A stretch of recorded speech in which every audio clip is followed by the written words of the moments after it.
오늘 말씀은 사무엘상 15장 10절에서 23절까지 말씀인데요. 16절에서 23절까지만 읽도록 하겠습니다. 사무엘이 사울에게 이르되 가만히 계시옵소서. 간밤에 여호와께서 내게 이르신 것을 왕에게 말하리이다 하니 그가 이르되 말씀하소서. 사무엘이 이르되 왕이 스스로 작게 여길 그때에 이스라엘 지파의 머리가 되지 아니하셨나이까. 여호와께서 왕에게 기름을 부어 이스라엘 왕으로 삼으시고 또 여호와께서 왕을 길로 보내시며 이르시기를 가서 죄인 아말렉 사람을 진멸하되 다 없어지기까지 치라 하셨거늘 어찌하여 왕이 여호와의 목소리를 청종하지 아니하고 탈취하기에만 급하여 여호와께서 악하게 여기신 일을 행하였나이까. 사울이 사무엘에게 이르되 나는 실로 여호와의 목소리를 청종하여 여호와께서 보내신 길로 가서 아말렉 왕 아각을 끌어왔고 아말렉 사람들을 진멸하였으나 다만 백성이 그 마땅히 멸할 것 중에서 가장 좋은 곳으로 길갈에서 당신 하나님 여호와께 제사하려고 양과 소를 끌어왔나이다 하는지라. 사무엘이 이르되 여호와께서 번제와 다른 제사를 그의 목소리를 청종하는 것을 좋아하심 같이 좋아하시겠나이까. 순종이 제사보다 낫고 듣는 것이 순양의 기름보다 나으니 이는 거역하는 것은 점치는 죄와 같고 완고한 것은 사신 우상에게 절하는 죄와 같음이라. 왕이 여호와의 말씀을 버렸으므로 여호와께서도 왕을 버려 왕이 되지 못하게 하셨나이다 하니. 아멘. 오늘 아침 묵상을 들으시는 모든 성도님들에게 하나님의 은혜가 있기를 간절히 소망합니다. 아말렉의 전쟁에서 승리를 거둔 사울은 어깨가 으쓱했을 겁니다. 그래서 그는 이 갈멜이라는 곳에서 전쟁 승리 기념비를 세우게 되었죠. 이 모습은 하나님께 영광을 돌리는 것이 아니라 자신의 업적을 자랑하는 것이었습니다. 또한 그가 기념비를 세운 것은 그 당시 이방 왕들이 행했던 모습을 모방한 것이었습니다. 그가 하나님 안에 거하고 있는 것이 아니라 가난화되고 있다는 것을 보여주고 있는 것이죠. 그리고 사울은 사무엘을 보자마자 자신이 하나님의 명령을 잘 완수했음을 자랑스럽게 말합니다. 그런데 사무엘은 어디선가 들려오는 양과 소의 소리를 듣게 됩니다. 바로 사울이 전리품으로 가져온 가축들이었죠. 그러나 하나님은 분명 사울에게 헤렘 전쟁, 전리품을 취하지 않는 전쟁을 하라고 명하셨었습니다. 그래서 사무엘은 사울에게 이게 무슨 소리냐라고 책망을 하게 되죠. 그때 사울이 어떻게 대답을 합니까? 백성들이 하나님께 가장 좋은 곳으로 제사 지내기 위해서 남겨놓은 것이라고 말을 합니다.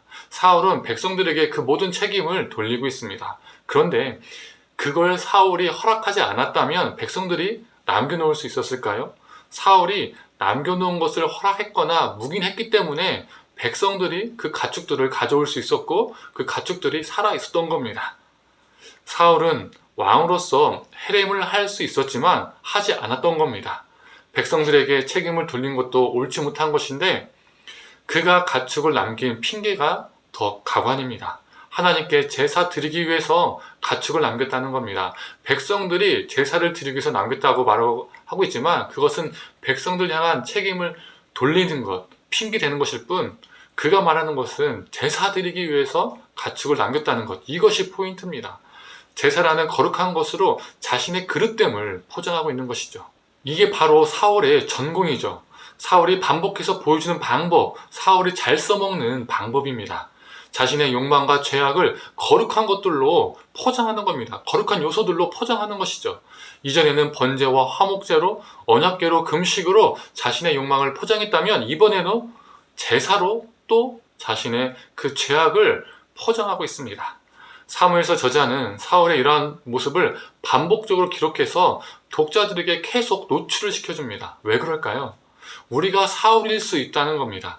우리는 우리 자신의 욕망과 탐심 그리고 죄악 등 이런 것들을 사울처럼 충분히 거룩한 요소들로 포장할 수 있다는 겁니다. 그럴싸한 것으로 거룩한 것으로 포장해서 하나님을 이용할 수 있다는 거죠. 성도님들, 우리 안에 사울의 모습은 혹여 있는지 돌아보기를 원합니다.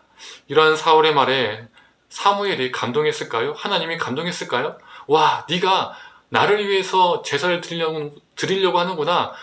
나 여호와가 너에게 감동했다라고 하나님께서 말씀하셨을까요? 또 사무엘도 당신은 훌륭한 사람입니다. 하나님께 제사를 드리려고 남겨놓은 것이군요. 하나님께서 기뻐하실 거예요. 이렇게 말했을까요? 아닙니다. 사무엘은 사울의 속을 꿰뚫고 있었습니다. 아니, 더 정확하게 말하면 하나님은 사울의 속을 꿰뚫고 있었습니다. 그래서 하나님은 사무엘을 통해서 이렇게 말씀하십니다. 22절과 23절의 말씀이죠. 사무엘이 이르되 여호와께서 번제와 다른 제사를 그의 목소리를 청종하는 것을 좋아하신 같이 좋아하시겠나이까. 순종의 제사보다 낫고 듣는 것이 순양의 기름보다 나으니 이는 거역하는 것은 점치는 죄와 같고 완고한 것은 사신 우상에게 절하는 죄와 같음이라. 왕이 여호와의 말씀을 버렸으므로 여호와께서도 왕을 버려 왕이 되지 못하게 하셨나이다 하니. 이게 무슨 의미입니까? 불순종의 삶을 살면서 그 삶 가운데 드리는 그 예배를 하나님께서 기뻐하시겠느냐? 라고 말하는 겁니다. 하나님께서 기뻐하지 않는다는 겁니다. 하나님께서 사울에게 원하셨던 것은 제사가 아니라 일상의 순종이었습니다.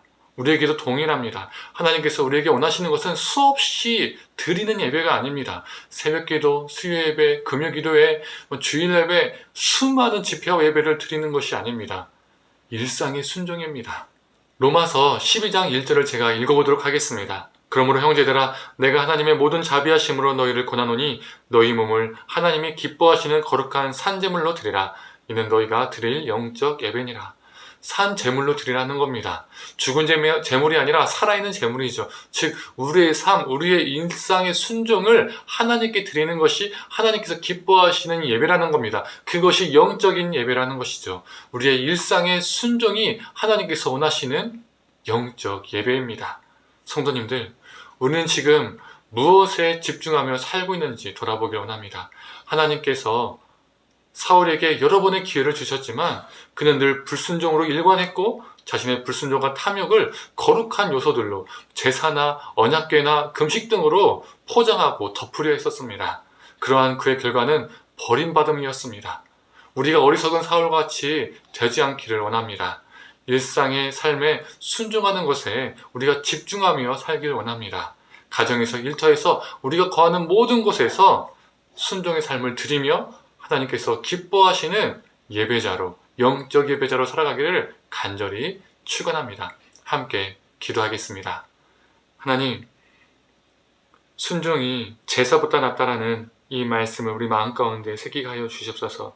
수많은 거룩한 요소들로 우리의 탐심과 욕심, 죄악들을 덮으려고 하고 포장하려 하는 그 모습이 아니라, 그 불순종을 거룩한 것들로 덮으려는 것이 아니라 하나님, 일상의 순종 속에서 살아가며 그 일상의 순종이 하나님께서 기뻐하시는 참된 예배이고 영적 예배이고 합당한 예배임을 기억하면서 하나님, 오늘 하루도 그리고 내일도 우리 일상의 삶 속에서 순종의 자세로 하나님께서 찾으시는 참 예배자가 되게 하여 주시옵소서.